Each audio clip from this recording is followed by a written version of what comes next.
Good evening, everyone.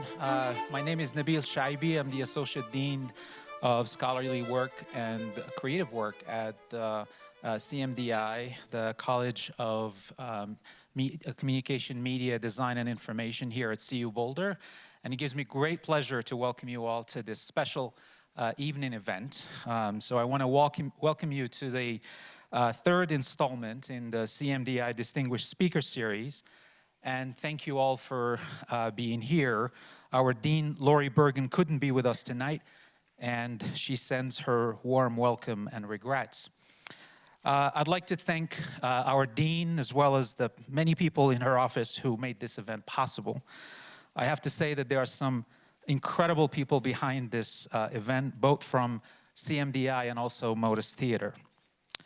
If you have attended a talk in this series in the past, you know we've had the pleasure of welcoming some truly incredible speakers to this stage.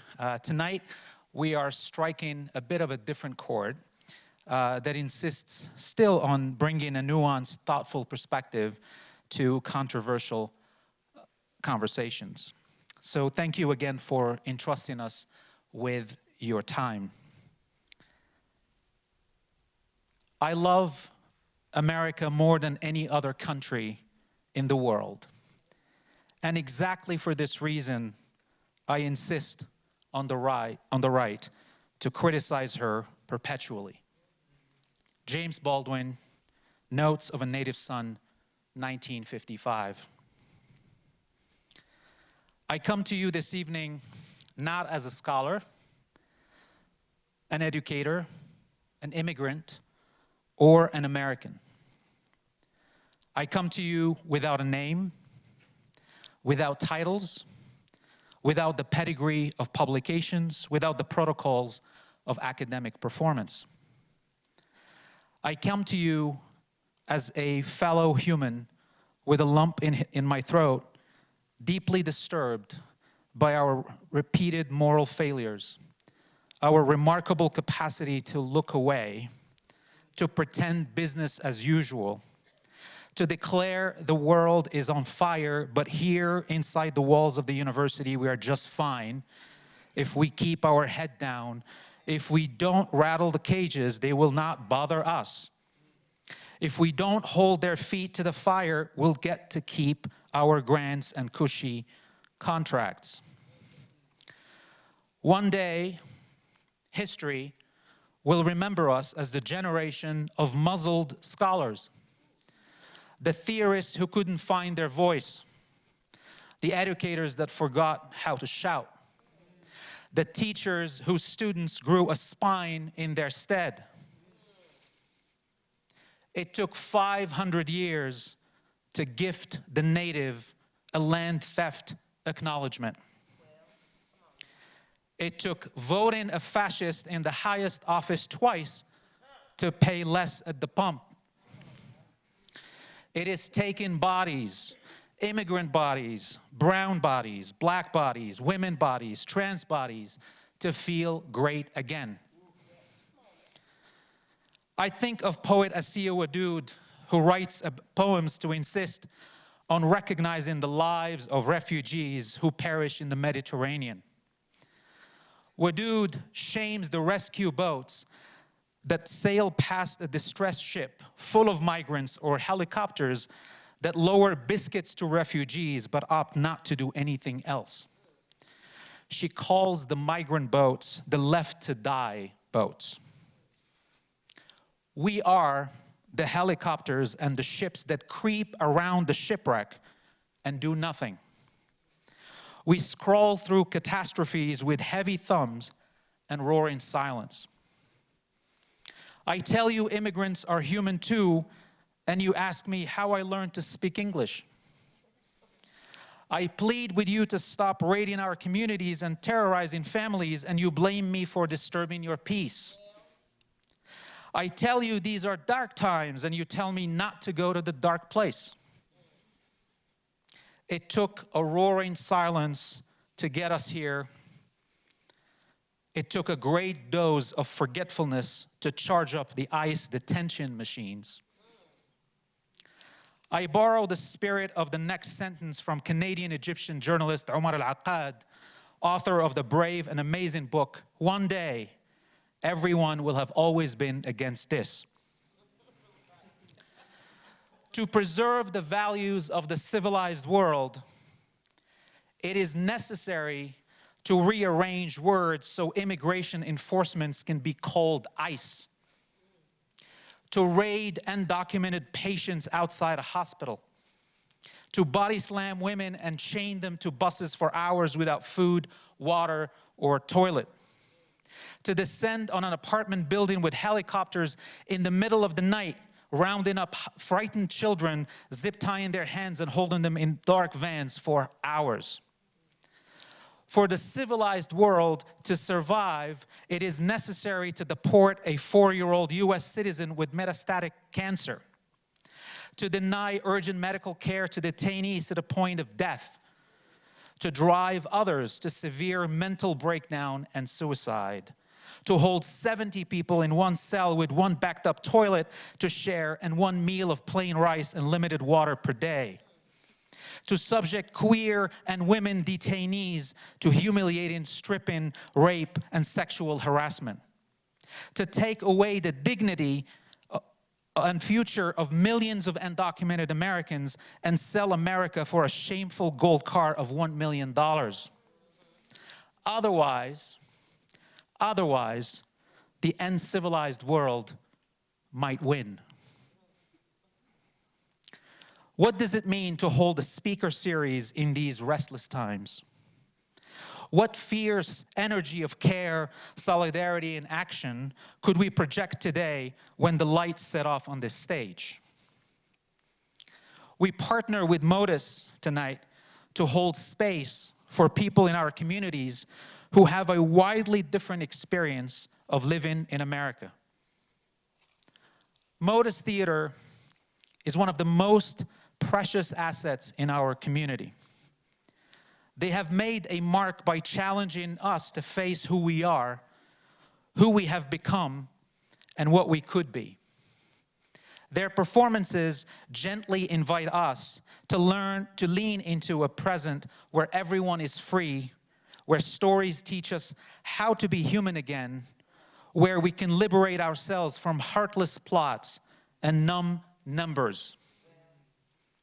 As you listen tonight, remember that this performance is not an act. This reality is not a play. These emotions are not just asking for your empathy. They demand intimate adjacency, a heightened and ethical form of empathy that insists on justice and accountability. As you listen tonight, remember all the emotional and visceral cartwheels people living among us have to perform to audition for their humanity. Remember that this is not just about them. It is also about all of us. The bystanders who witness others become redacted. No one should feel purged after hearing this. Nobody gets to be saved by simply showing up tonight. This is not a time to deodorize our words, to dress up our rage. This nation is not all right. We are happy to see you here tonight, but please do not enjoy this event. It is meant not for fleeting applause. Thank you.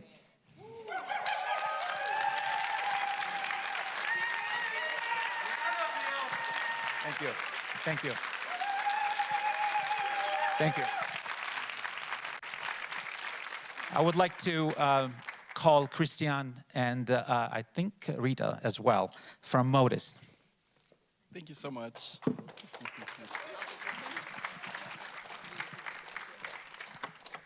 Good evening, everybody. My name is Cristian Solano Cordova. I am Motus's Director of Communications, Outreach, and Development, as well as a monologuist with Motus's Immigrant America Project, and my pronouns are he, they. Hi everyone, I'm Rita Valente Quinn. I'm Motus Theater's Producing Executive Director. My pronouns are she and Ella. And at Motus Theater, We create original theater to facilitate dialogue on critical issues of our time and build alliances across sectors in our community and country. Motus is currently touring autobiographical monologues with documented leaders, formerly incarcerated leaders, and transgender and non-binary leaders, as well as their parents. Motus monologists are featured center stage as the protagonists in the American drama to influence more humane policies that support equitable and inclusive communities. A most special thank you to the CU Boulder College of Communications, Media, Design, and Information, to Professor Nabil Echaibi for inviting us to be this year's presenters at the Distinguished Speaker Series. Tonight, we are excited to bring to you Immigrant America monologues. You'll hear tonight stories by Laura Peniche, Alejandro Fuentes Mena, and Christian, that will be sharing their monologues with 3 co-readers. They are celebrated media leaders whose names you might recognize: 9 News' Kyle Clark, the Colorado Sun Dana Caulfield, and CPR's Arlo Perez.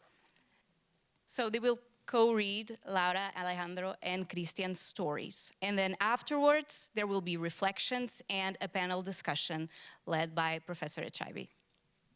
These monologues were created in collaboration with each monologuist and Motus Artistic Executive Director Kirsten Wilson during an 18-week Motus monologue workshop. During each monologue, you will also, you're lucky because you'll also hear acclaimed violinist Anthony Salvo. He'll be playing an underscore that he developed in collaboration with Kirsten. And then after each monologue or between monologues, we'll also welcome Spirit of Grace to serenade us throughout the performance. And speaking of them, let's give them a big, loud, wake up the room welcome. Spirit of Grace.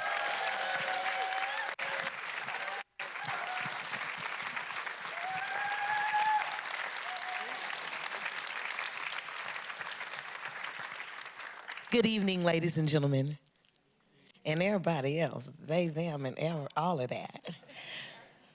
We are Spirit of Grace. We are so honored to be able to share. Hold on, I want to get in front of these stands so y'all can see how cute my outfit is. Getting my shirt tucked in right now.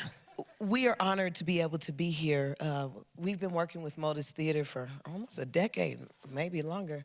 But one of the things that we really enjoy is being able to use the music as medicine. So what you're going to hear tonight, as previously stated, is not going to be easy. But we are here to put some salve on it. And we're going to start out with the theme song, Walk in My Shoes. If you could just for a moment take a walk in my shoes,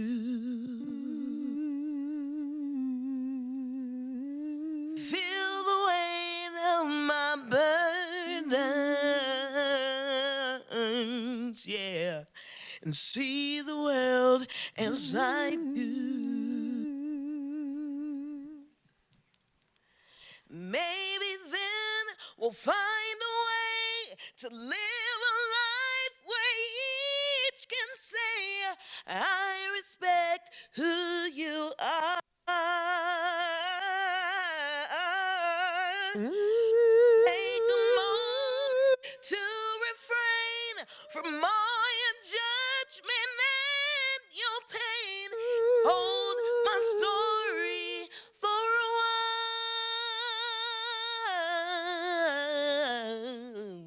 If you could just for a moment let me walk in your shoes, and then I could feel the weight of your burden and live the life that you do. Well, neighbor, then I'll understand. Despite our difference, take your hand and respect who you are.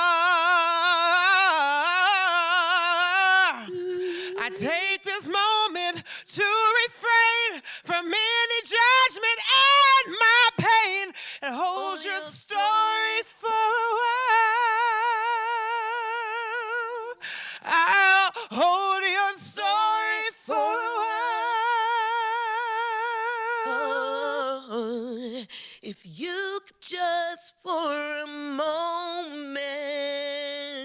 Yeah. Take a walk in my shoes.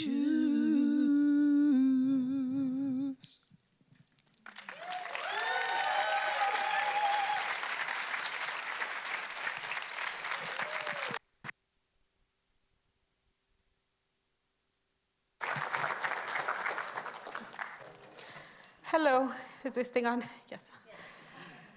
Hi, everyone. Welcome. Thank you so much for being here tonight. My name is Laura Peniche.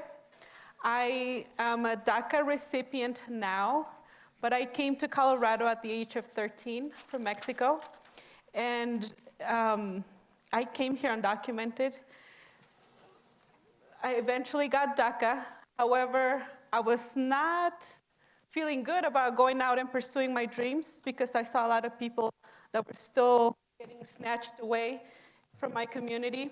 So somehow I joined the movement of immigrant rights, and during the first Trump administration, I worked for the Colorado Immigrant Rights Coalition, documenting cases of ICE incidents, deportations, any other sort of abuse that undocumented people face in Colorado. And so from all those years of working in the hotline, I have to say that I had to leave that job, which I really loved, but I had to leave because it was deteriorating my mental health to see so many stories of pain and suffering and not getting all the help that they needed. That's really hard to see.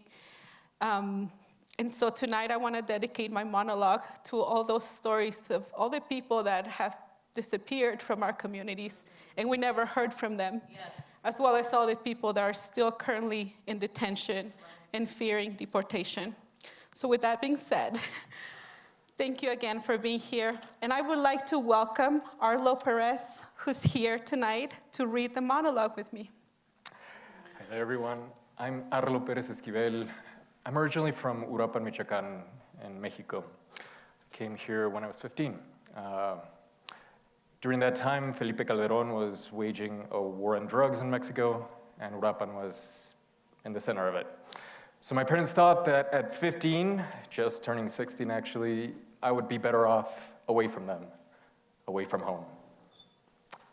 And it's kind of true.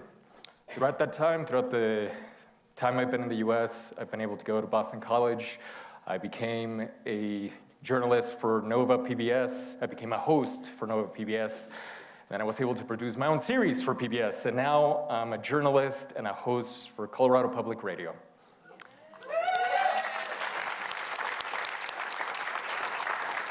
And yet it's not enough.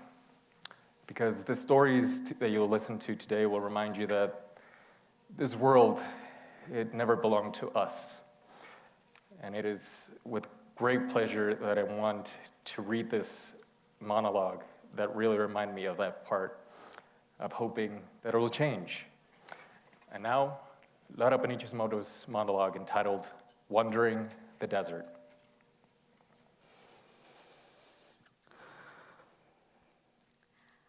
I need to talk to my fellow Christians.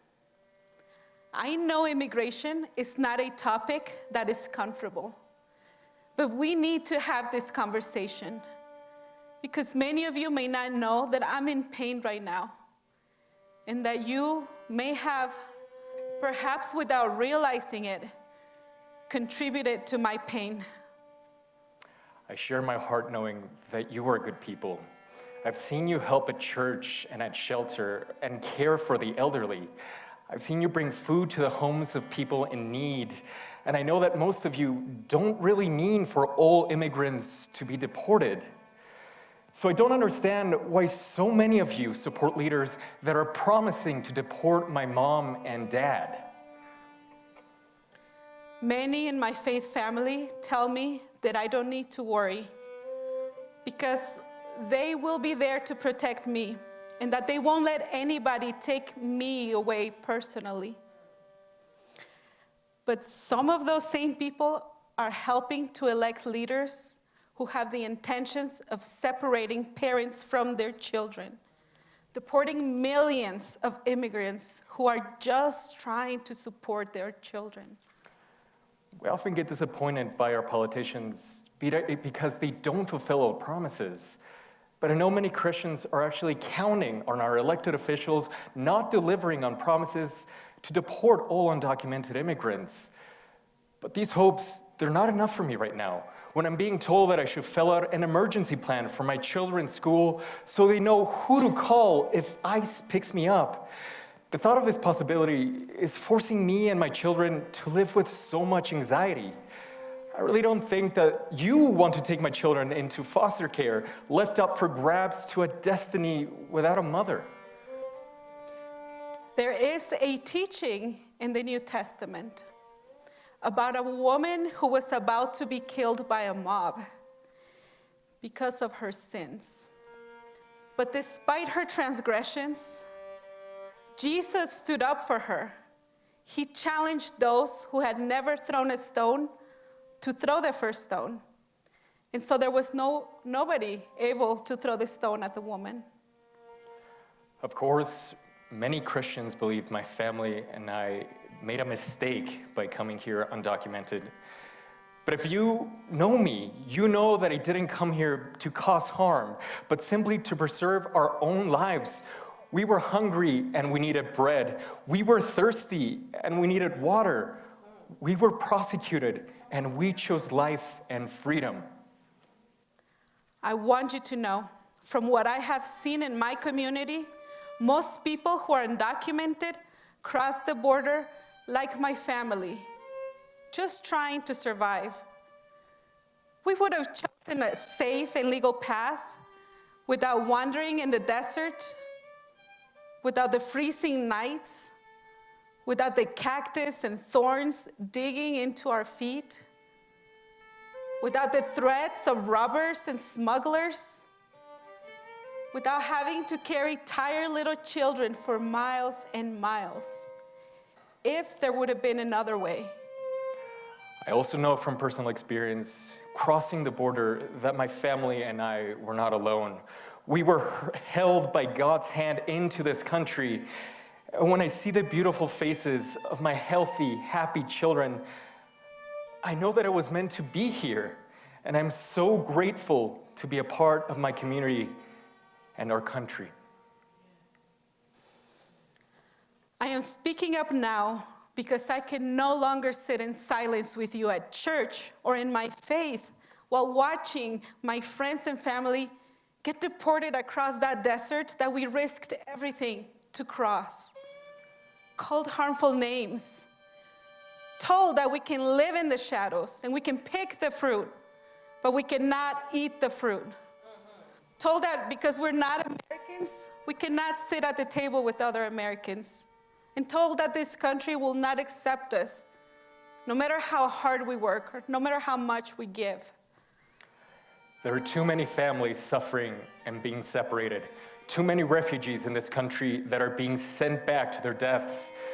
Too many of us devastated by the pressing circumstances around us, like watching children in cages exposed to the abuse, the tear gas in the eyes of mothers and fathers, the realization that at any moment, our beautiful life, as we know it, could be over.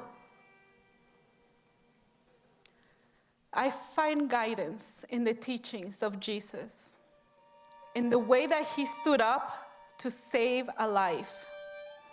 I pray that my fellow Christians will stand with me against cruel immigration policies. Help me save the lives of my friends, my family, and all the other immigrants who are just trying to make a better life. If you believe in Jesus, you know that Jesus loved you. You know, when you think of my children, my family, and the undocumented immigrants in this country, please remember his commandment to love another the way that he loves you. Everyone makes mistakes. I know I do. I know you have. Even our elected leaders have too. But we can always learn from our mistakes and stand together in God's love.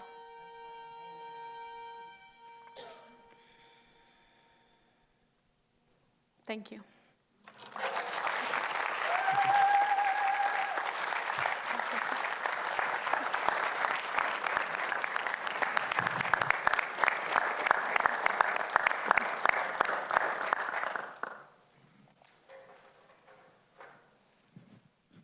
Si puedes por un momento ponerte en mi lugar, sentir el peso de mi carga y ver el mundo como yo. Así vamos a encontrar la manera de hablar y decir yo te respeto. Toma un momento sin rencor, sin todo el juicio y el dolor. Ten mi historia por un momento. Ten mi historia por un momento.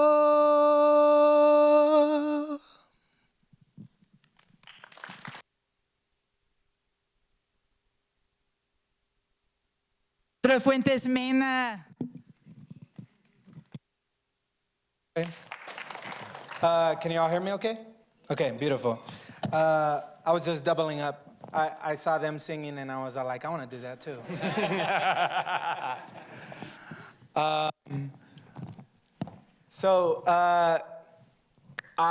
My name is Alejandro Antonio Fuentes Mena, and today I am going to be joined by Kyle Clark. When I was told that Kyle Clark was going to be doing this alongside me, I was all like, who's that? And then I realized that this was the man who had been facilitating the discussion between the Republican candidates. And I had actually seen him about 15 to 30 times across social media, TikTok feeds, whether it's on TikTok, Instagram, whatever it might be. And I was all like, oh, this is the man that's gonna be standing right next to me? That's exactly who I need standing next to me. The type of individual that's willing to hold people and make sure that they are accountable to their words, who's not gonna let somebody just skirt by an answer. I need individuals who are willing to ask for the questions, demand the answers. Because in a world where we are taught over and over again that maybe silence is a safe path, it's not a world that I want to live in. I am an undocumented individual. I have the privilege of DACA, and I was an educator for 10 years before I got to this place. During those 10 years, I helped and transformed, hopefully, the lives of over 1,290 students.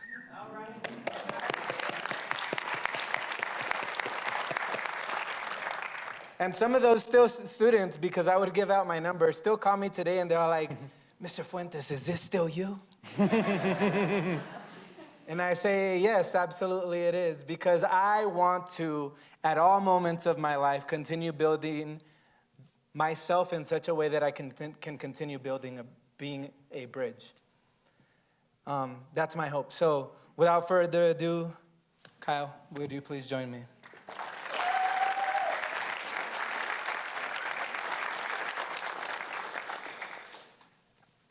Would you like to introduce yourself, Kyle?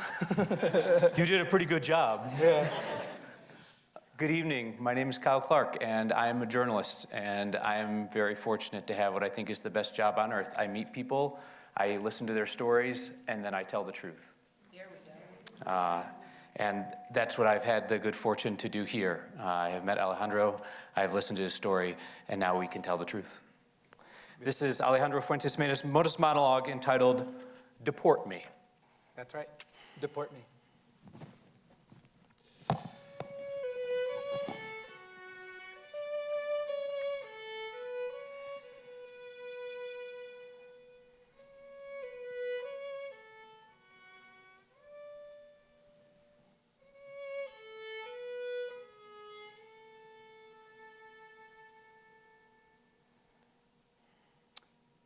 I was just a kid when I realized what being undocumented meant.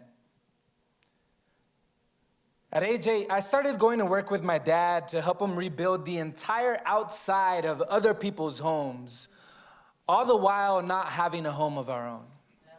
I would help my dad research what to charge, work out the math. For example, I would discover that for one given job, contractors would charge $20,000. But my dad had been screwed over so many times, he would only charge $15,000. Clients would see his strength in Spanish, his lack of English and documented status, and give him about $10,000. And that is who my father believed he was. Half the man I thought he was, half the value of any other. I witnessed how my mother would leave for an entire weekend, 72 hours, to take care of someone else's family. She was lured with the promise of being paid $300 for the weekend, but she would come back with only $100 in her pocket. $100 that she somehow saw as a blessing. $100? I saw that as an attack on our family. All those rich families saw little value in everything my mom did. They would take her away only to use her and spit her out. The money they paid her was barely enough to cover the food on the table. It didn't cover the worry my mom had because she couldn't be home to take care of us when we were sick, to help us with homework, to comfort us when we returned to an empty house. $100 for a whole weekend away from her family? Like she was worthless? But don't you understand that she was priceless to me? Well, spending my weekends without my mom as she cared for other people's children. And spending those same weekends working for my dad for free so he wouldn't lose the money for the privilege of building a home for someone else's family. And witnessing this over and over again, I began to think that maybe, just maybe, I wasn't worth very much either. Despite the fact that I had been recognized at school as gifted and talented. Despite the fact that I was a math whiz, learned English, a completely unknown language, in less than a year, that I was an engaged student. Despite the fact that I was a precocious worship leader at my church. I let those weekends of feeling worthless affect me. I began making jokes rather than making plans for my future. Playing games rather than paying attention. Chasing girls rather than chasing my dreams. And like all self-fulfilling prophecies, I got to the point where my grades reflected what society said my parents and I were worth. Half-priced human beings.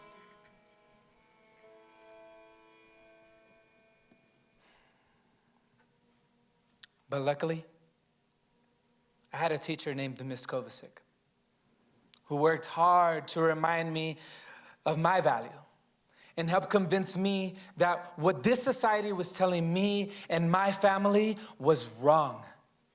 With her support and that of many others, I got myself out of that pit of self-deprecation. Past the insecurities. Past the hate. Past the negativity. Past that half version of me. And into a good college and into a position where I am now an educator who teaches math. And like my mentors, I teach young children their value because all children are valuable, just as you and I are valuable.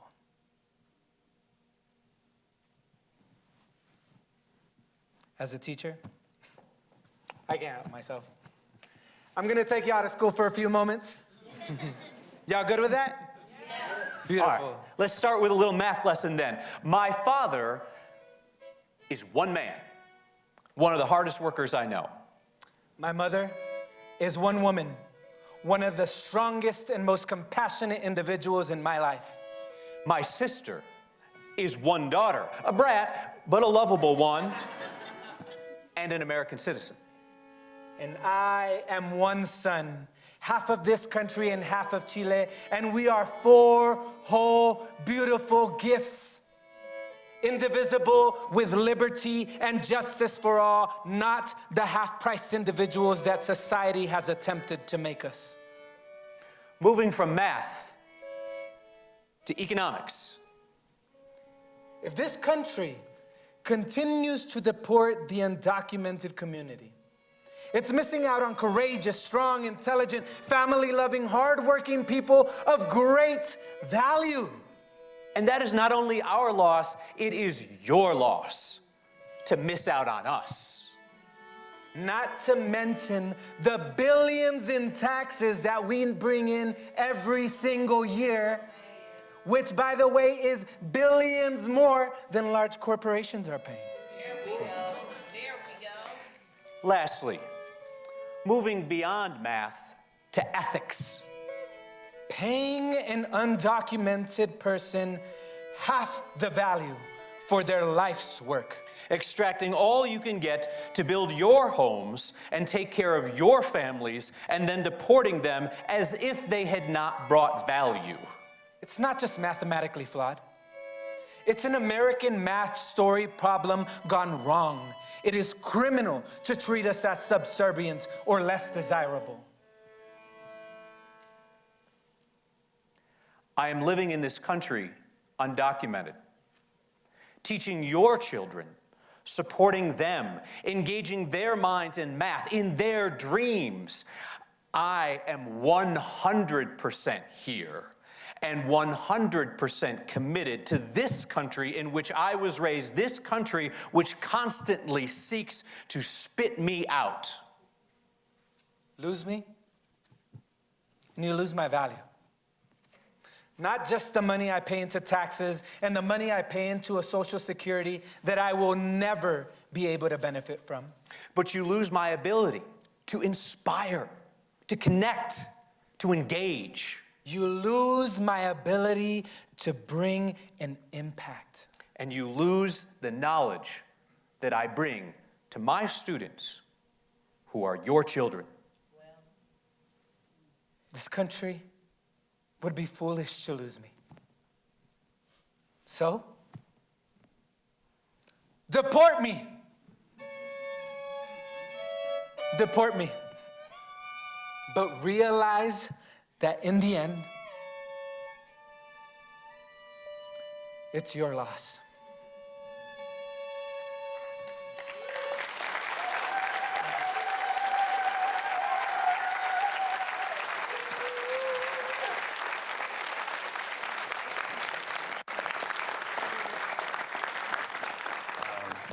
Again, I'm Cristian Solano Cordova, and you know, this feels to me like a really big full circle moment. For 7 years before I started working at Motus, I worked at the Colorado Immigrant Rights Coalition along with Laura, where I served as the director of communications, and so I had a lot of opportunities to work with a lot of different journalists across different media. You know, I remember when the Denver Post got bought out by some like venture capitalists and hedge fund. Yeah, hedge fund, that's what it is. Same thing. And then a bunch of the staff from the Denver Post decided to start the Colorado Sun. And now I am really lucky and honored to be able to present my monologue here with Dana Caulfield, who is the editor of the Colorado Sun. So thanks. Please give her a big round of applause.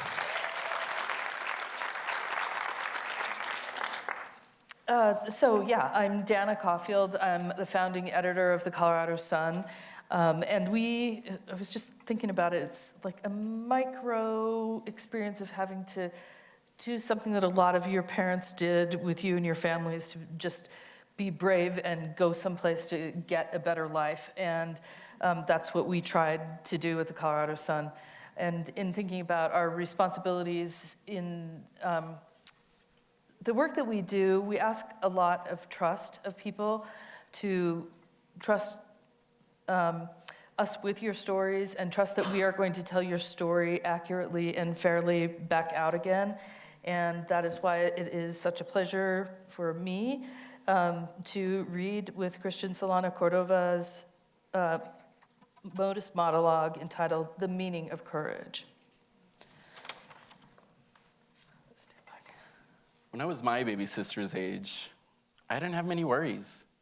And it's funny because my baby sister, Lenai, well, she's an American citizen, so things should be easier for her. But it's not, especially right now, because the people she loves most, my mom, our other sister, Beba, mess that up every time, and I are all undocumented. When we are threatened, she is threatened. My baby sister is forced to bear the burden of political attacks on immigrants. I remember election night 2016. My mom and I were in complete shock, trying to absorb what had just happened to the country, trying to strategize about how to handle certain possibilities. I remember frantically Googling, what happens to a US citizen child if an undocumented parent is deported? My dad died young, so I needed to assure myself that if my mom was deported, my sister or I could get custody of Denai. But she was only 8 at that time. But then, of course, what would happen if Beba and I were both deported? My mom and I totally lost track of time during our election night panic. So when hours later I came downstairs, I was surprised to find my baby sister, the Nai, wide awake, crying in a corner, red-faced with puffy eyes. With my dad gone, I've always had to be the big brother, or rather the father figure, since my mom was always working. I helped Denai with her homework. We read each other bedtime stories, played games. I tried to answer those unanswerable kinds of kid questions and comfort her when she was scared. But I'm not used to trying to comfort her when, in reality, I needed so much comforting myself. I remember tilting her chin, glistening with streams of tears toward me, looking into those deep brown eyes and just trying my best to give her soothing answers to some of the most difficult questions, and just repeating over and over, Don't cry, baby. Don't cry. It's going to be okay. I promise. It's going to be okay. Listen, why would you be deported? Do you even know what that word means? You shouldn't have to. but listen to me. You are an American citizen, and you will never be deported. You're right. I'm not a citizen, but I've got DACA. They can't deport me. And I know Mom doesn't, but Mom's gonna be okay. She's lived here for decades. She's not going anywhere. Baby, don't cry, please. I promise, whatever happens, we will be here together, always. I'll be there to put Band-Aids on your scraped knees. I'll be there to help you with your school projects. Yes, we're going to finish reading Harry Potter together. And I'll be by your side when you need help applying for college. And I'll be there for you when you fall in love for the first time, when your heart is broken. I'll walk you down the aisle one day. It doesn't really matter where, as long as we're together. And yes, of course the puppy's coming with us if we go. Lulu's part of this family too, I'll have you know. Yeah, that's the dimply smile I like to see. It's going to be okay. At least that's what I told her. I did my best to offer her what I wanted to hear, what I wanted to believe. Not just for her, but our entire family. Because how do you talk to a child about being taken from their parent or siblings without terrorizing them, without stripping them of their innocence? Then, with each day of the first Trump administration, watching kids taken from their parents at the border, the increased deportations of parents like my mom, the attempts to end the DACA program that protects me and my sister Beba, the willingness to end rules preventing children from being indefinitely detained, and even threats to strip children like the Nai of their citizenship. With all these mounting threats, it felt increasingly cruel for me to offer my baby sister what amounts to be a fairy tale, when in reality, she might need great strength to overcome great threats. So today, I offer her and you another story. This story won't kiss it and make it all better, but I'm hoping it will help us stay strong regardless of the challenges we might face.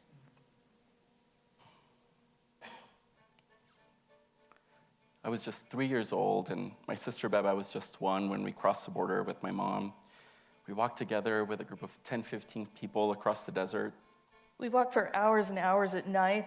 I remember we were out in the middle of nowhere following a dim sliver of light in the distance. I imagined that we followed it because it meant we were going the right way to some shining city on the hill. And we finally got to a raised road lined with street lamps. And to avoid walking over the road and potentially being seen, we crossed through a drainage tunnel under the road. Mom had me walk through the tunnel in front of her as she crawled behind me with my sister in her shawl. Beba and I were wearing those little kid light-up sneakers that everyone was going crazy over that year. Mom had saved up a lot of money to buy them because we were going to be seeing our dad after a year of him being in the US on his own, and she wanted us to look our best. The shoes were actually super helpful in the drainage tunnel to light the way for our mom and all the other people who were crawling through on their hands and knees. But of course, in the dead of night, they were a dead giveaway.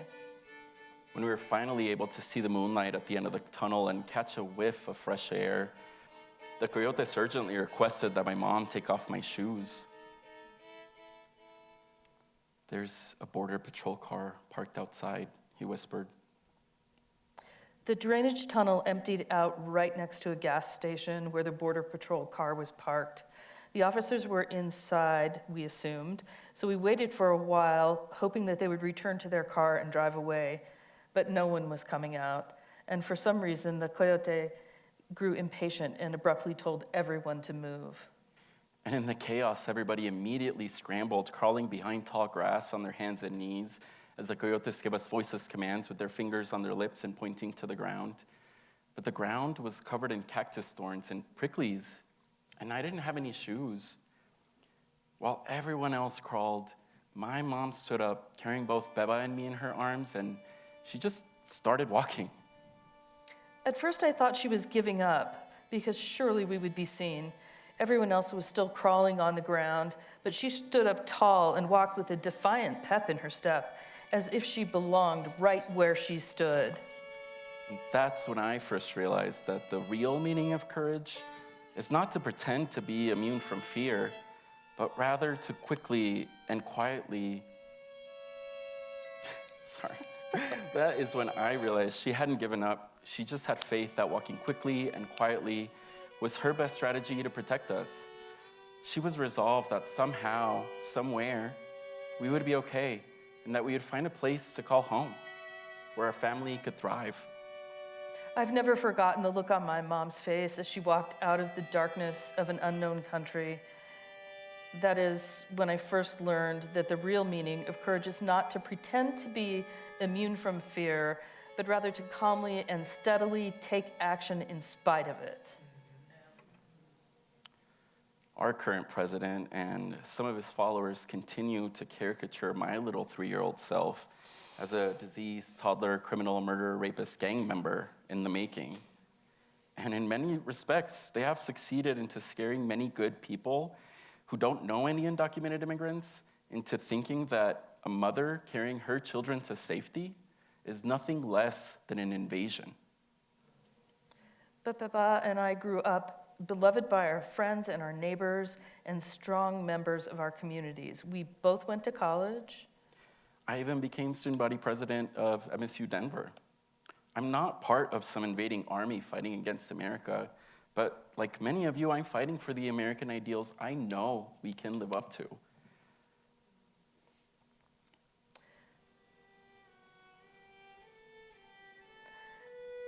Leaders in the incoming administration may want to take away my baby sister's right to citizenship, but I remain hopeful that my baby sister, or maybe a young woman listening today, might one day be our future president and help lead us to a future where we actually live up to our ideals to truly have liberty and justice for all. But that reality is going to take a lot of hard work, and not just on my part or on the part of the immigrant community, but hard work on your part too. We each have courageous opportunities to treat others as we hope to be treated, and never just standing idly by when another's civil and human rights are threatened because your rights might be next. Even the smallest acts have the biggest impact. As Anne Frank once wrote in her famous diary, how wonderful it is that nobody need wait a single moment before starting to improve the world.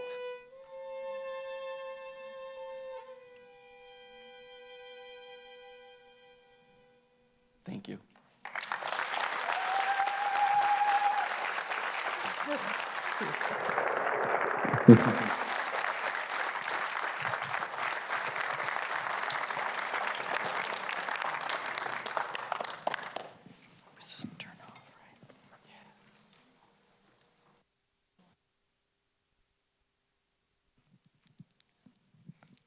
So we ask you now, hearing what you've heard today, learning what you've learned, some of it you may already have known, some of it may have come as startling news.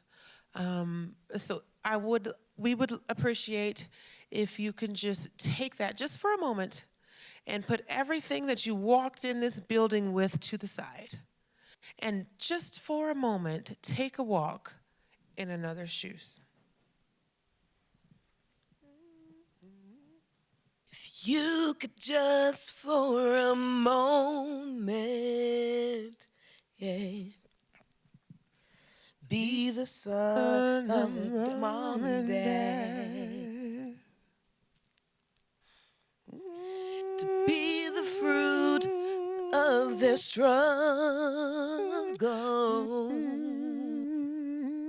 to feel them give you all they had.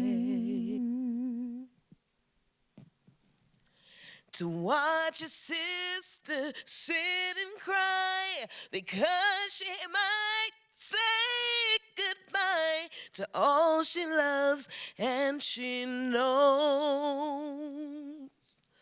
Oh, say don't worry, we'll survive.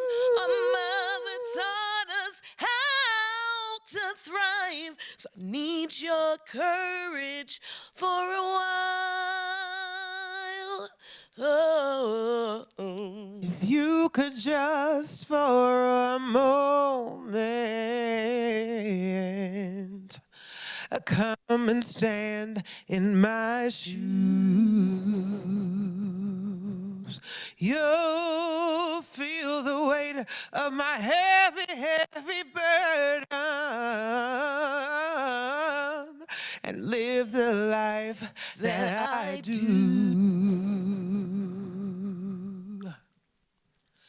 Maybe then we'll understand, despite our difference, take our hands and share our stories for a while. Maybe then we'll come to see all our struggles, all our dreams, and all the hopes that we share. Oh, if you could just for a moment take a walk in my shoes.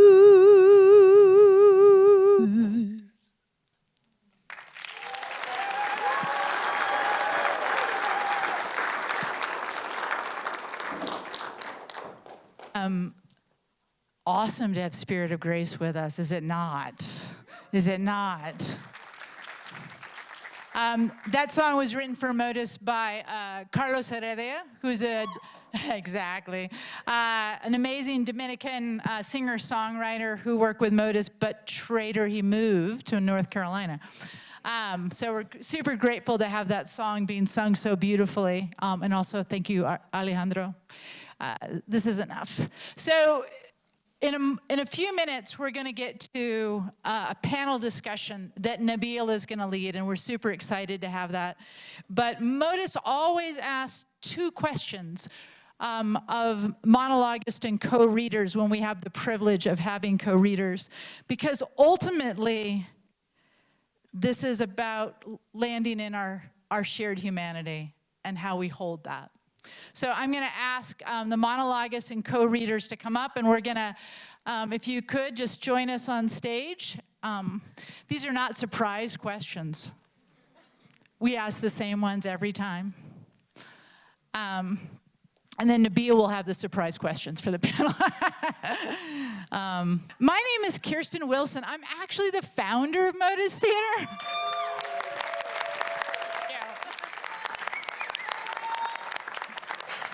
And it is my great privilege to work with these amazing monologists and do. But yeah, that's who I am, founder and artistic director. So the first question we always give to the co-readers, which is, and y'all can go in any order, but what was the impact of holding the story you held today as a human being, not in your professional role, we'll get to that later, but simply as a human being at this point in our country? I think in reading and then speaking aloud Alejandra's story, I was just struck by the fact that it's a story about children watching and children learning. And as the father of 2 young daughters, you know, I think I try to be cognizant that they watch the way I treat the world. I don't have to give a lot of thought to them watching the way the world treats me.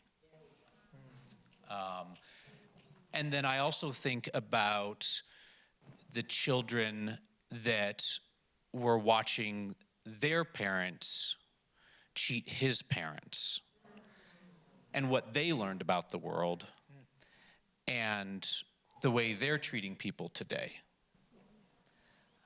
And not that that might be an excuse for their behavior, but it might serve as an explanation. And that's a pretty heavy thing to say, why are you so cruel? Well, because I learned it from my mom and dad. Thank you.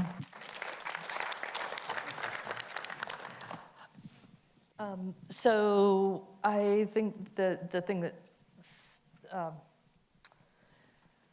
was most revealing about the monologue was the part where you're going through the tunnel with your cute light-up shoes and thinking about how many kids' childhood is stolen from them in these moments, like something so joyful as seeing your dad and wearing your great shoes taken away by that moment. And I also appreciated the resilience that your family showed in your mother. Oh my God, you know, pick up those kids and just walk into it and let's see what happens. And I think we don't often acknowledge how much fear has to be tamped down in those situations to just get through it, and that sticks. That will stick. Thank you. Thank you. For me, it was a religious aspect, as anyone from Can you hear? Okay, just straight. as anyone from Latin America can tell you, Catholicism, religion, it's very present there. My family wasn't particularly religious. My grandma, I remember she told me, "Lo único que recibes del cielo es una pedrada." The only thing you'll receive from the heavens is a rock in your face. But I ended up going to Catholic school my whole life, both in Mexico, then in college. And through that, I gained a lot of respect and appreciation for what it's trying to do. So it was this question that you asked, the why. How can you do this? How can you see me like this? It's something that I've also questioned a lot. Recently, actually, I spoke with a Christian woman who had complete opposite views of me, who didn't want me in the country. And I remember just asking her, like, that question. Our religions are based on the same thing. And I always remember, she was Catholic, in fact, and I remember she said, "But you're not the right Catholic." Ooh. And it was that I think about that a lot, just what does that mean? How can you take these teachings and make them into something else?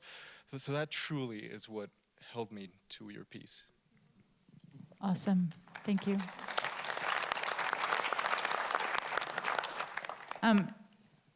these monologists have read this story, which is such a very thin slice of your huge stories over and over. But what was it like to read this story today with your co-reader at this point in our country's history? In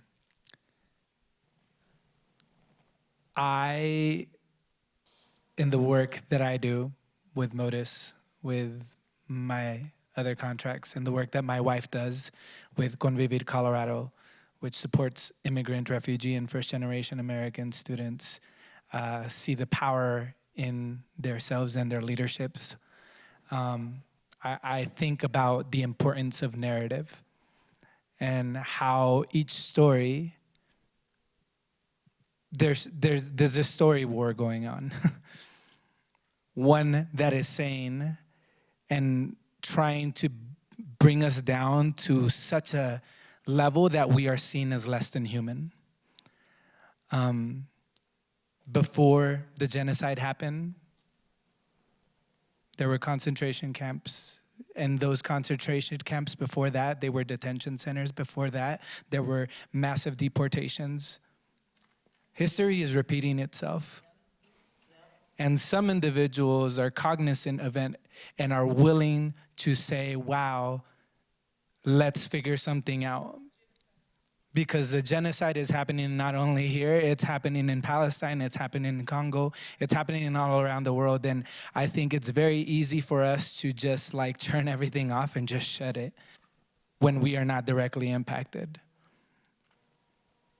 But my story and the story of every single individual here is meant to show that we are not gonna go in silence. And that we are going to continue sharing our stories and putting ourselves in these positions because the time demands it.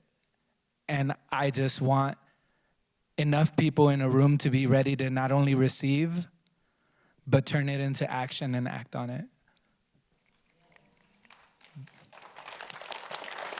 So that's my hope, and that's what it feels like to share my story today.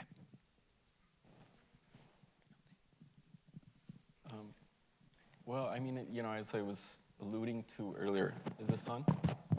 Oh, y'all hear me back there? All right. You know, I worked in immigrant rights for 7 years prior to joining Motus officially as staff, and we started writing these stories back in 2017, started performing them in 2018, and you know, I think back then when I would talk about, you know, a lot of the issues that I talk about in the monologue about, you know, children being indefinitely detained, being taken away from their parents, trying to take away citizenship from children of immigrants.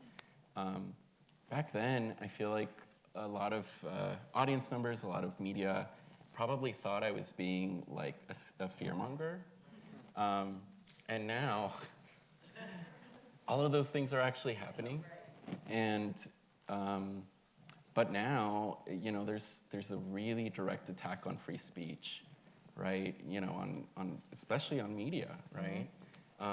And so now, like, I couldn't even share those things with the media because then somebody's gonna paint both of us as terrorists inciting violence against ICE, when all I'm doing is criticizing what they're doing and how they're doing it, right? And so, you know, I guess, you know, I'm very grateful to be able to share the stage and this story with you. But goddamn, we're in tough times. I agree.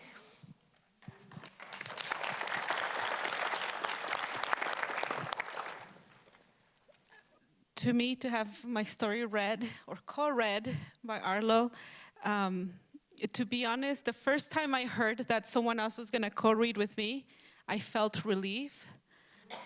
And I felt like, oh, okay, good. I don't have to carry this story by myself on stage.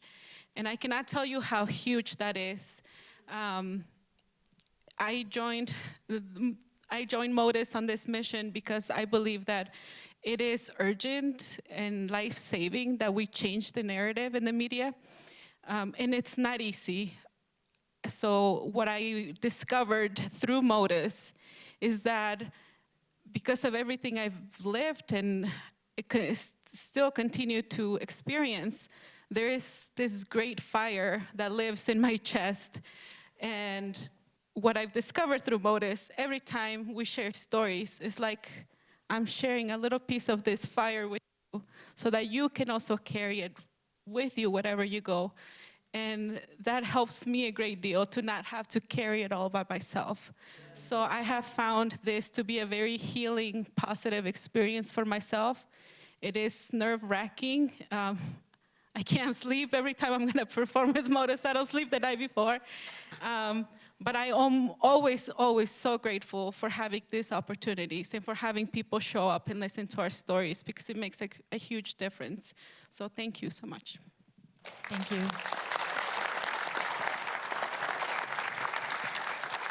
Then the last question for the co-readers, which is, what was the impact of holding the story, reading it from your professional role within journalism, again, at this time in our country's history?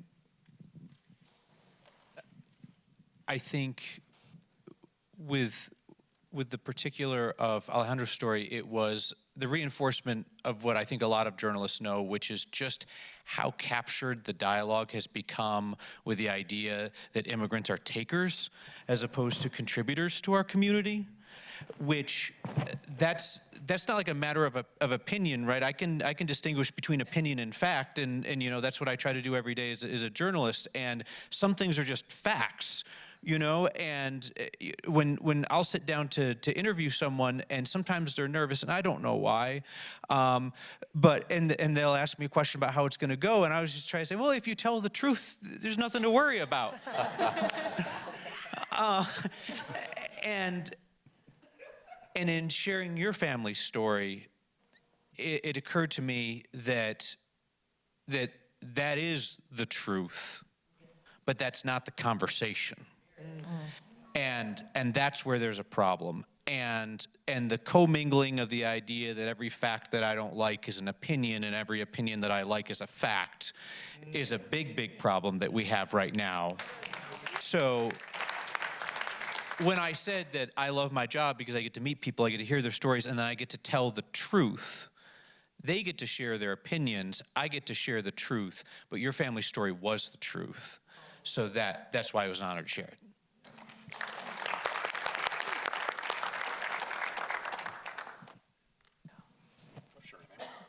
Well, in general, I think what really felt that influence from a professional level is that idea of trying to find and understand at which point our points of view deviate. You know, and this can be applied to religion, this can be applied to so many different things. At which point are we in the same objective truth, as was mentioned, and at which point do we deviate? Because I have to believe, or rather this is my own personal philosophy, I guess, that people are not inherently evil. I think that there's misunderstandings that are sometimes so ingrained that they do not realize that they happen. Or at least that is the way that you have to view misinformation, and you have to view these perspectives. So as a journalist, it's just kind of trying to find that point, have that difficult conversation, and maybe find ways to bridge that. Yeah.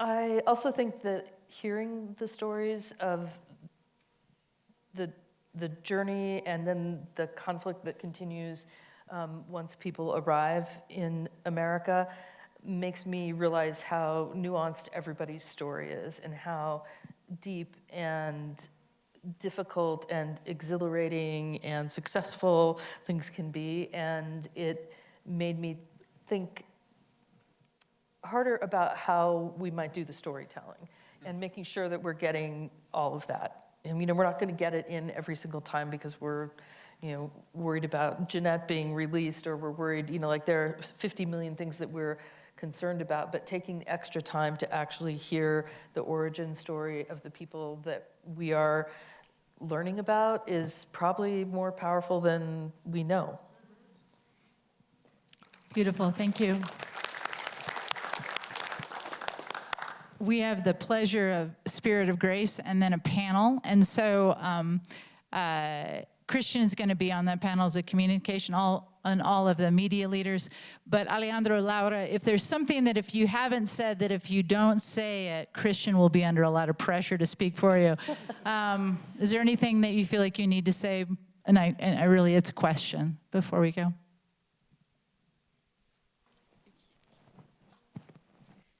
All I can say is that if you felt uncomfortable tonight for some reason, that's great news. Like, that is a place of transition. And thank you again, like each of you, for making the time to be here tonight and listen to our stories. Please take it back with you, and please help us change the narrative.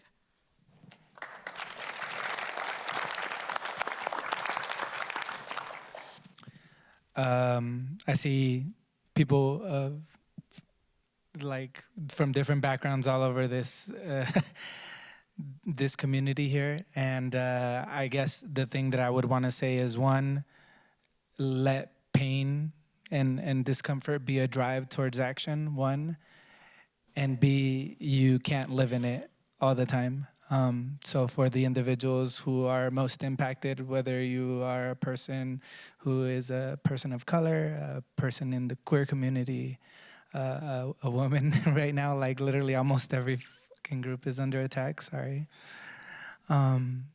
Find those moments where you could find joy as well, because it's only by being able to tap in and tapping out that you're actually gonna get to a point where you can last the marathon of what is gonna be required of us in order to make actual change.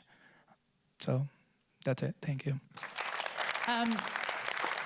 Would you be willing to include these folks in the serenade if we remain on stage? Thank you so much.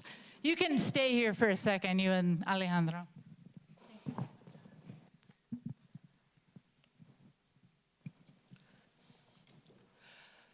So really quick, I'm gonna have you do a quick exercise. And it's two parts. The first part is imagine your first birthday. And now you're all thinking about the fact that you're 1 year old and it's a birthday party that you're never gonna remember, and there are important people there that you'll probably never see again, and you got the cake all over your clothes, you're wearing the cake, it's in your hair, it's up your nostrils, it's probably in an eye, maybe in the diaper. That's not what I'm talking about. So let's rewind. Close your eyes, please, for me. If you feel safe. If you don't feel safe, keep them open. Look around at the people whose eyes are closed. Close your eyes if you can. And imagine your first birthday, meaning the first time you enter this planet Earth. You come out of a womb, you hit the air, you're in a hospital, so the air is cold, most likely you're in a hospital, but maybe not. You hit that air for the first time, you see lights, you hear voices and other sounds that you've never heard like this before, because now there's not that womb keeping you wrapped up, and for the very first time, you open your eyes and all the odds are against you. Imagine that.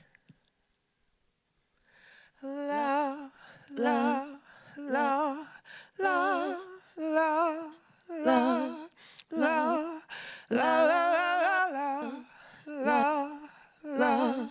la, la, la, la. La la la la la. Imagine la, there is fairness. La la la la la la. I wonder if you can. La la la la la la. No separate rules for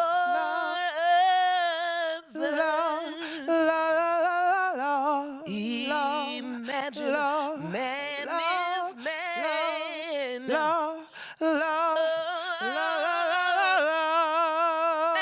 all the people living in harmony.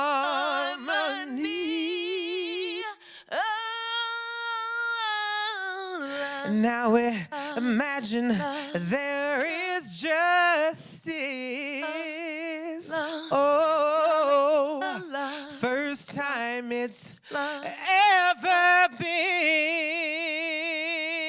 Oh, imagine Imagine there's a future. Imagine sin is sin. Oh, imagine all the people living for today. Now you may say I'm a dreamer. Oh, but I'm not the only one.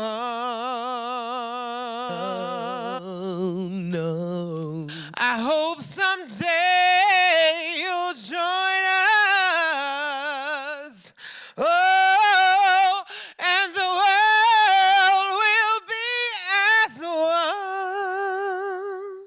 La, la, la, la, la, la, la, la, la, la, la, la, la, la, la, la, la, la, la,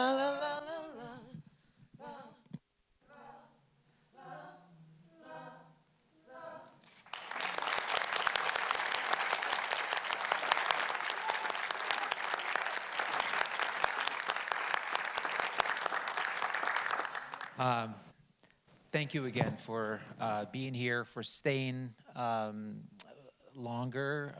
There is going to be pizza waiting for you at the end, so we didn't want to announce it too early, but I think it's a good time now to announce it. So there'll be pizza at the end. And it's hard to follow Spirit of Grace. I could listen to that for a long, long time, so thank you for that.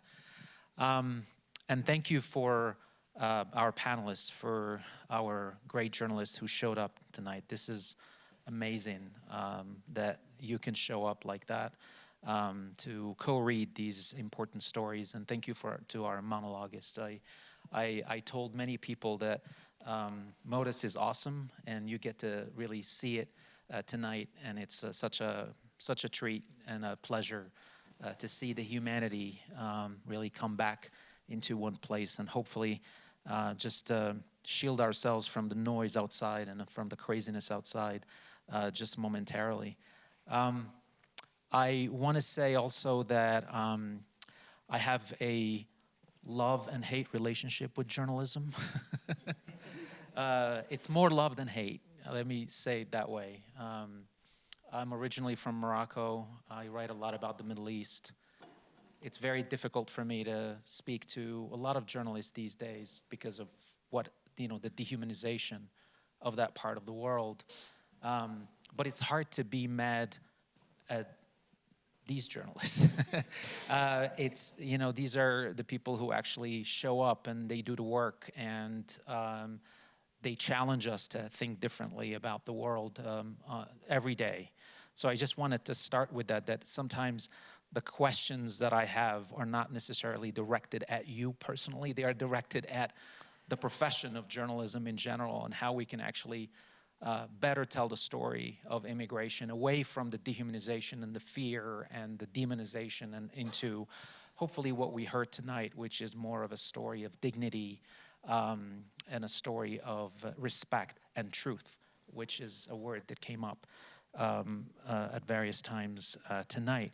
So with that, I would like to start with a question around ethics and framing. And many newsrooms today, I think, focus too much on the story of immigration, mostly in terms of a crisis, in terms of a security crisis, border crisis, and they don't focus on what we heard tonight, which is the human story. That the story of immigration is also a story of policy, a story of questions that people have about, and also I think issues around labor demand. Yet that's not what we hear, and I'm just wondering how newsrooms could balance maybe that need to honor the so-called objectivity while still asking deeper questions about the humanity of immigration and its contribution to this country and beyond.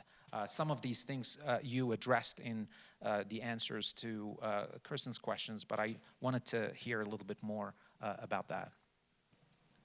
Certainly. I think something that's the obligation of any journalist, no matter what they do, whether they're a specialist or whether they're a generalist, whether they're a local journalist or a national journalist or an international journalist, is to provide context.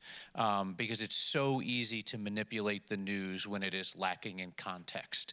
And I think we see that in the local news, and that's what I can speak to because that's where I've worked for 20 years, in that we often have people who come to us waving anecdotes.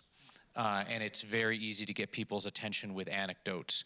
And I also think that if we're being introspective about journalism, one of the particular problems that my realm of journalism has had over the last 50 years, meaning commercial broadcast journalism, is that one of the ways that we have incentivized people to view our work is by scaring the bejesus out of them. And we do that for generations, and then we look around and say, boy, folks sure are divided, aren't they? And it's like, well, gee, I wonder what role we played in that. And that type of context-free fear-mongering about immigration or about any other topic, about crime, about communities or whatever else, is actively corrosive to the community. And then we act as if we just showed up at the scene of a crime, as if we were not a participant in what happened. So I think as it relates to immigration, it is acknowledging that there can be truth in an anecdote or an example, but it is just that. And if it is an anecdote that cuts against the grain of evidence, whether it is immigrants and economic productivity, or immigrants and crime, or immigrants and families, like, we have to call out the anecdotes and say, this is against the grain. It is a thing that happened. Yes, it happened, but that is not representative of the whole. Here are anecdotes that actually are representative of the whole.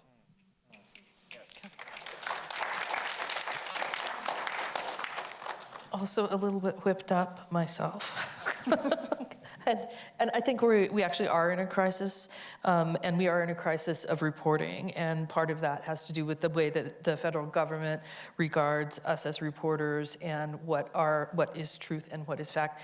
And we had a pretty weird experience that you guys were complicit in, where we ruined an ICE raid in Colorado because we discovered what was going on. Well, these guys who were doing the raid were parked in the parking lot of the Best Buy on Colorado Boulevard with all of their crap, right? Like, why are there armored vehicles in the parking lot of Best Buy? You know, like, we could figure that out, but there was this whole narrative because, the mass deportation didn't occur, that we had somehow ruined their operation but this is all theater, a type of theater. And it's very frustrating and upsetting because we try to, write the truth or get the perspective or just do our damn jobs, and we're obstructed. The other crisis part of it, I think, is that it is a crisis for individuals who are driving around in the street of Alamosa, leaving their court hearing and get pulled out of a car and guns drawn with a baby in the car. Like, these things are a crisis for the individuals that are experiencing it. And I don't ever want to diminish that in the context of this challenging time for media. It's way worse for the individuals that are experiencing it. I also want to say the complication is, especially with local news, especially with high turnaround news, is you often don't get the context that is truly needed. I felt that was the case with all the Venezuelan migrants that came to the Denver area. There was the conversation quite literally ended at the border, but never went back to Venezuela, never had the conversation of what happened in 2017, what exact Trump policy happened in 2017 that caused this to become exponentially worse. That was never the conversation. It was always the migrant crisis in our border. And it's one of those things that it's difficult to be a journalist and to always try to go back to the root of a problem. But I think we need to take moments to actually say, maybe this is essential to the story. Maybe we need to hit people over the head with it again and again and not let it get lost in the whirlwind of information.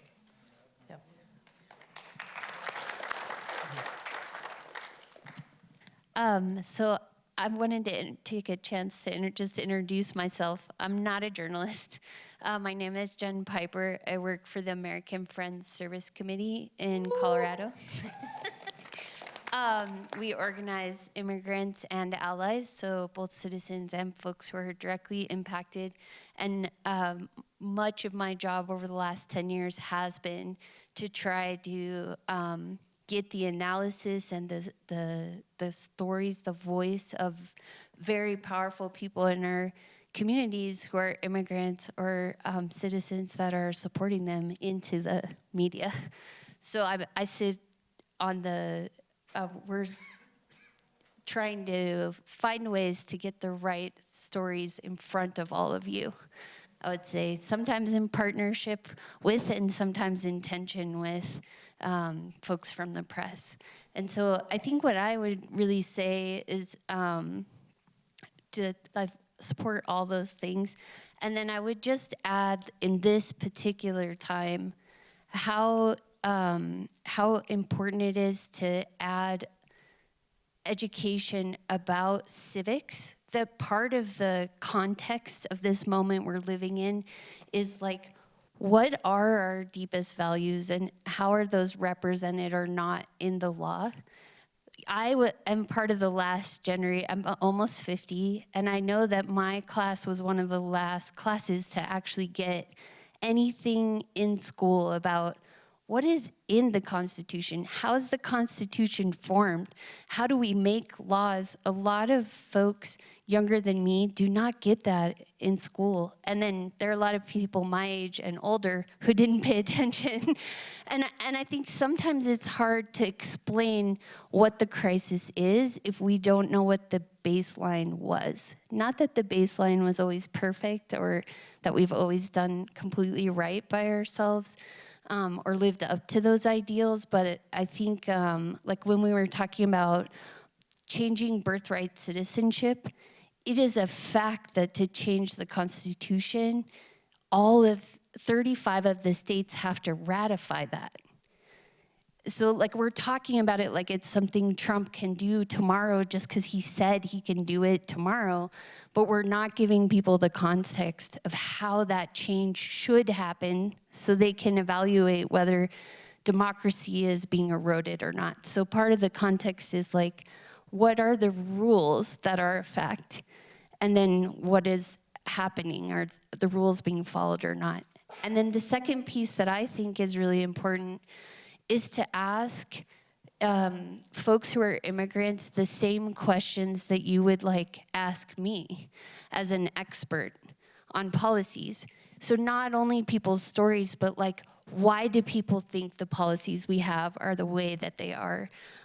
What do they think about the government, but also people who are their fellow residents, who are citizens of America? And what is the change that would make the biggest difference? What policy change are they seeing that would get at that root cause? And people are sometimes surprised by those questions, I think, because no one asks them, but they definitely have answers. And those answers are outside of the talking points that like an organization uses or a politician uses, because they're the truth to that person. And I think really it's part of the full humanity, the full context we were talking about earlier.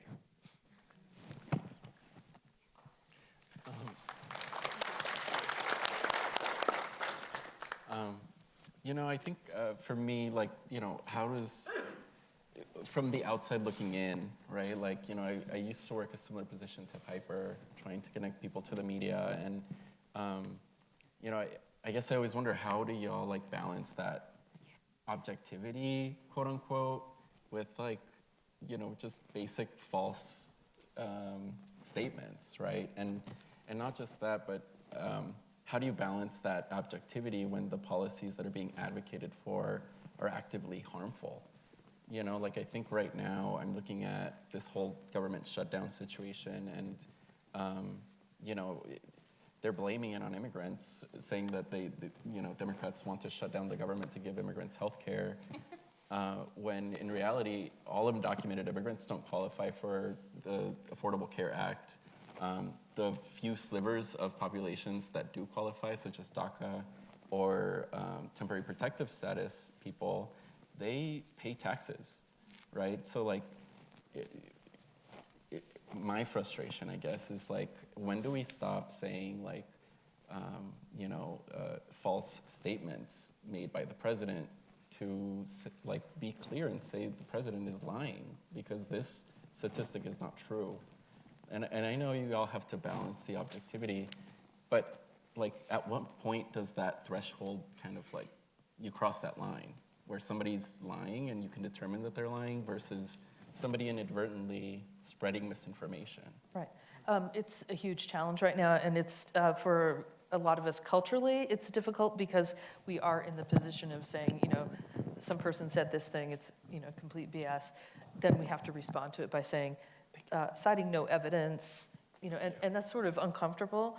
We're pretty fortunate in the state of Colorado that Colorado coughs up statistics really quickly. So when these claims are made about like all of Medicaid is being chewed up by immigrants, well, the state coughs up the data and it's just not true. So we are having, or I guess so we have the pleasure of interacting with a government that will help us with legitimate statistics, and we can report those, and that sort of helps with the counter narrative, and we're very focused on that.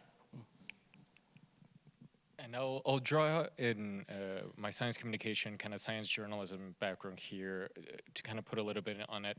For years, the general idea was to not debate things like climate change, do not debate ideas that are just have so much evidence to them. Mm-hmm. The thing that we've seen is that when you don't debate them at all, when you don't even bring them to the forefront, it's not that they disappear. They just scatter into the corners and proliferate. So it's a challenge. You can't, it's not just saying that's not true, but you still need to bring people in. Mm-hmm. And I think that's the difficulty, and I think there's the nuance in that part. Mm-hmm. Because at the end of the day, what good do we have in saying this is a lie if then they're just gonna try and find the truth in the corners of the internet? Or do their own research. Yeah. That's the thing that, yeah. I think Dana talked about the idea of, you know, how sometimes it seems like journalists are couching things with words like without evidence, you know. And I often will get asked, like, why won't you call a lie a lie? And, you know, to which I'll point folks to, you know, well, we actually do call things a lie quite often, but we often don't call the things that people want called a lie. And the reason is, you know, one of our obligations as journalists is to be very careful. And some people will use that as an excuse for being cowardly, but cowardly and careful are two different things.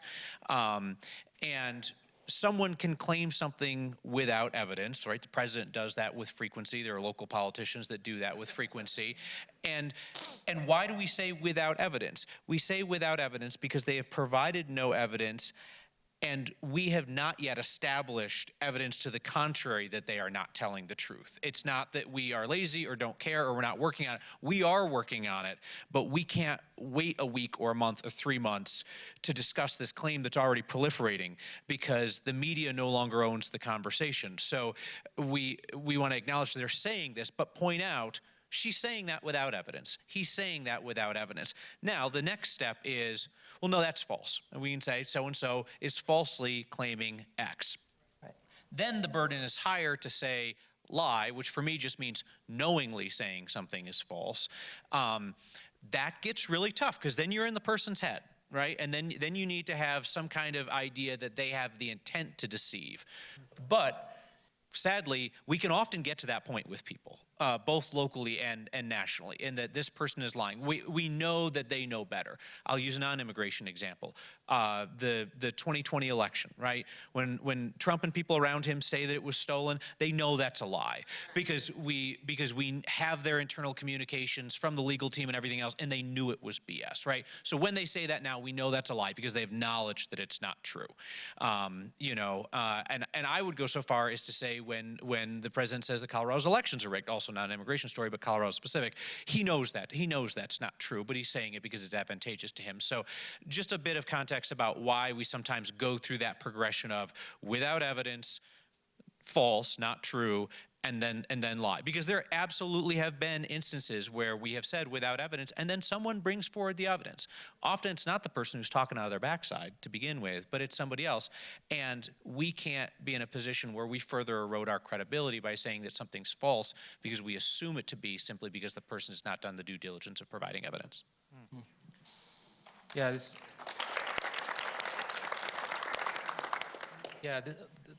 this is all very well taken, and I'm just wondering about the immigration story, and the stakes of the immigration story are so much higher, particularly these days, right? Sort of as we are sort of careful to weigh in the evidence, there are also people who are perishing in detention centers, who are being starved, who are being sexually assaulted, and who are mistreated. And the demonization, and maybe the failure also of media to ask the right questions, and maybe surround themselves, with immigrants to tell the story, as opposed to telling the story about immigrants, but to actually to have immigrants also tell their own story. So partner with immigrants. And I'm just wondering about how do you feel that tension of the stakes, that by not asking the right questions, or by waiting to find the evidence, people might actually die? We're in that situation right now, and it's not somebody, well, one person is in detention, 2 people are not. And we would very much like to tell the story of this mom and her kid and her husband who is in detention. And eventually we will get to do that, but we are acutely aware of the danger that we are putting him, the guy that's in Geo, at if we tell their story. And so there's this extra layer of civic responsibility while we're trying to do the right thing and say, this program is not working out as promised, but we don't want to cause somebody to be killed. So it's rough right now. I also want to be very clear that every single one of those stories is personal to me. It's at every single time we have a story in which we're talking about tattoos determining your relationship with Trinidad. Every single time I'm there and I'm seeing every single word, I have to think of how much do I call this out? And it is striking that balance. So it is definitely top of mind every single time.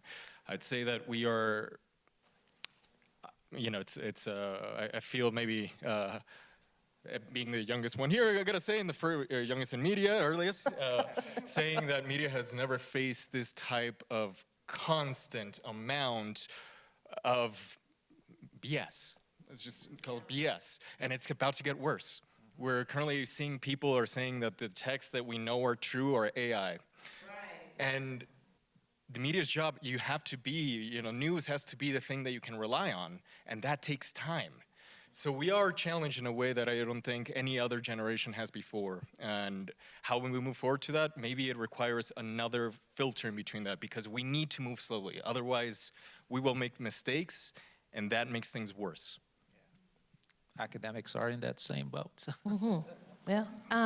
One thing I'll say is American Friends Service is a global organization. So we have colleagues in Palestine, in Israel, in El Salvador.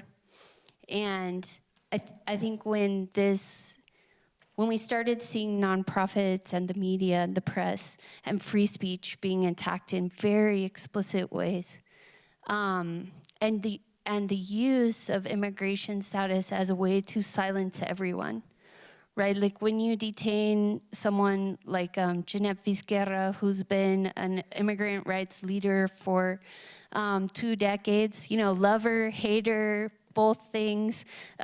She has been a core part of this dialogue. When you detain her, when nothing has changed in her case in March, and she's still in detention, that sends a very clear message that is meant to scare you and us. But so we're in like a staff call, right? And we're talking a little bit about the changes in the US. And our international colleagues are like, welcome to our world. Like a lot of them, right? There are people we can turn to. But for the first time, I think we have to have humility as people in the United States. There are a lot of people in this room who have lived in regimes that are similar to the one we're entering now, who know where to find that courage, who know how to navigate these times. And like, this is the opportunity to say, like, to study that. I think it really did hit home for me in that meeting. Like, there are so many people, and actually also most of the immigrants, documented or otherwise, who are in the United States, many of them have also lived and will go back to living in those same situations and have a lot to teach the rest of us about how to navigate these times, I think. I just wanted to just have Christian have the last question, maybe the last word for this panel. Just thinking about what you want the panelists to take away with them, and then what maybe if you want to say something to them directly about how you want the immigration story to change and to shift in ways that you see would be more conducive to more humanity and more dignity for this experience. Oh, that's a really tough one. How do we solve this whole thing? You know, first of all, I'm really proud of you for representation, you know, being an immigrant in the media. You know, over the years, I worked with a few, you know, Hispanic people. Sonia Gutierrez was also a DACA recipient, and her coverage of the immigration situation was phenomenal. And she really did focus on those stories, right? I guess, you know, I don't have a solution by any means, but, you know, I guess, God, I had a thought. It just went away. But, you know, I guess to what extent, because, you know, there's issues like taxation, right, that we pay billions in taxes. And, you know, every tax day, immigrant rights organizations constantly post about the contributions of immigrants. And I get, like, it's not news for news organizations, but that's a really important part of the context of the story.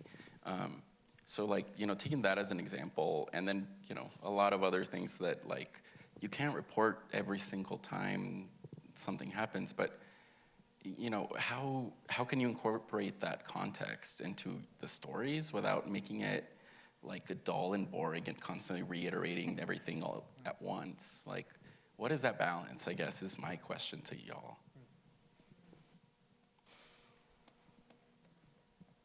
I do think that the clearer you are, the sooner you are, the better chance you have of focusing the conversation around reality.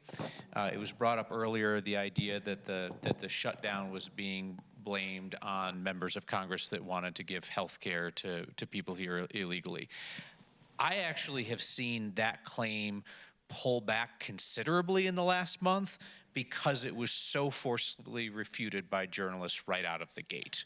Like, that felt to me like it got like 24 to 48 hours of real oxygen. Like, I understand everything lives somewhere in some corner of the internet, but as like the driving, like, repeated narrative of like, this is why Republicans say the shutdown continues.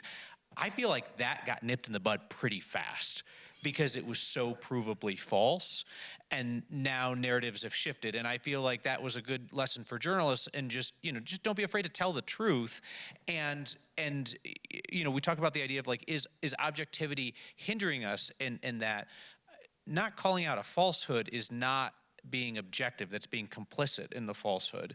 So the more journalists that are willing to do that and present a united front on those things, and if it's a national story, so be it, then it's national media, but there's gonna be a lot of local stories about immigration. And the sooner that the local media stops being afraid, then the sooner we can turn the corner from bullshit narratives into things that are actually happening. And there is still power in media, right? Media is greatly diminished, but there is still power in media to tell the truth. But so long as you have some outlets running scared, or a majority of outlets running scared, it makes it harder for the outlets that are willing to tell the truth to turn that ship.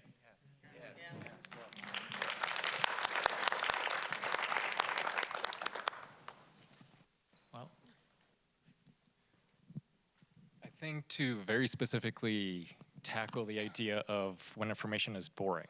That very specifically. I'm going back to science communication stuff. A long time ago, there's a story I never got to do, in which I really wanted to talk about my hometown, Michoacan. Monarch butterflies are from there. That is also where avocados are from. And for years, I wanted to tell this story about how avocados were basically destroying my hometown. It became a monoculture, it just wrecked the environment, it wrecked people, but there wasn't a way that I could get anyone to care about this story until I very much focused on the monarch butterfly. Because people were more interested about the migration of the monarch butterfly going down to Mexico than they were about real people. But if I could talk about how avocados are also affecting the monarch butterfly habitats, people suddenly were paying attention. And when I realized was, hold on, this could tear me apart saying like, oh my God, people don't have humanity. Or I could see there are topics, there are ways to hold people's attention. And if you get those, you can teach them something, you can get them to know information without them even realizing. And I think in every story, I mean, the thing that journalists go back to again and again is human stories, because people are really interested in other people, to an extent. But I think focusing on those points, going beyond just that, finding what topics people are interested in, that you can teach them policy, you can teach them historical context, without them even realizing that they're learning it, that's how you get it. Yeah, thank you. And fortunately, we don't have a lot of time. We have to vacate this building pretty soon. But I would just thank, obviously, the panelists, but also say, please support Motus and support local journalism as well. Thank you.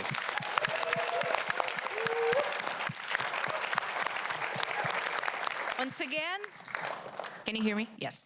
Once again, thank you. Alejandro Fuentes Mena, Laura Peniche, Cristian Solano Cordova, Jennifer Piper, Arlo Perez, Dana Caulfield, and Kyle Clark. A huge thank you, of course, to CMDI, to Professor Chaibi, and check your program for future performances, for opportunities to volunteer and to donate. And there is an evaluation form that we greatly appreciate if you can fill out. And now, Spirit of Grace, one more time. Woo! Woo!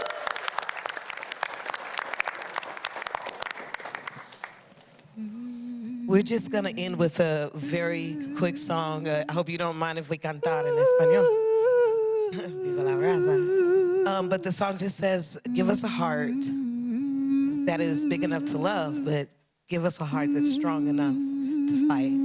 So it says, danos un corazón grande para amar. Danos un corazón fuerte para luchar. Danos un corazón grande para amar. Danos un corazón fuerte para luchar. We who believe in freedom, We who believe will not in freedom will not rest. Oh, we who believe in freedom will not rest until it comes. Oh, we who believe in freedom will not rest. Oh, we who believe in freedom won't rest until it comes. Oh, until the killing of black and brown men, black and brown mothers' sons is the same as the killing of white men. right, mother, son. Oh yeah, we who believe in freedom. We who believe in freedom.